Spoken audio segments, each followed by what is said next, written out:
comando do movimento das Forças Armadas.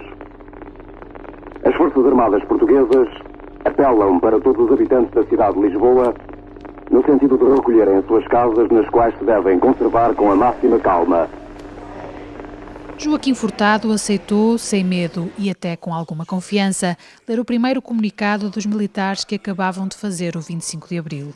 A hora sábia de cor, eram 4h26 quando deu voz à liberdade. Estando ao microfone, era como se estivesse, no fundo, à frente de qualquer coisa, virtual, evidentemente, mas estava à frente de qualquer coisa que eu imaginava, e era verdade, que fosse um contingente que estava em sublevação e que eu aparecia ali um pouco como o porta-voz disso, não é? Acreditei que, pelo que eu estava a ver, que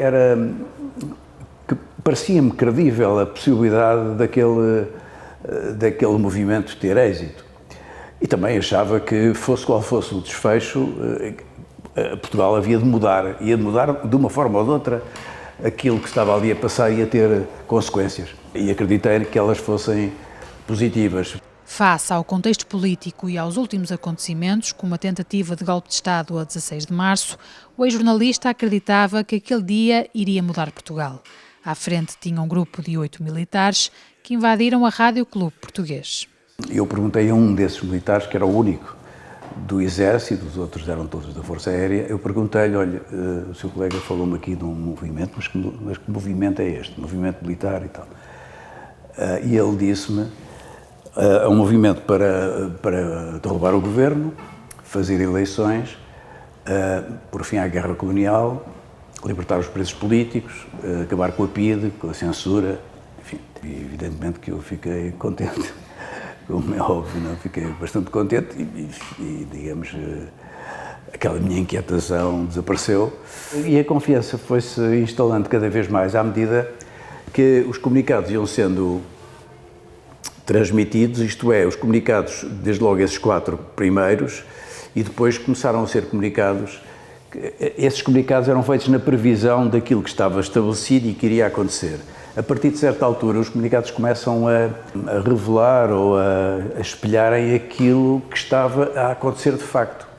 As notícias que, no fundo, se transformavam em comunicados eram cada vez mais positivos e, portanto, a confiança era cada vez maior.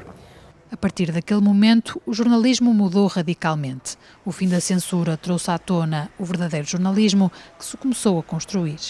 O que hoje nós conhecemos está a uma distância imensa daquilo que existia na altura. E, portanto, é claro que mudou tudo. Começaram a aparecer até jornais que não existiam, evidentemente, e quer dizer, o panorama mudou radicalmente.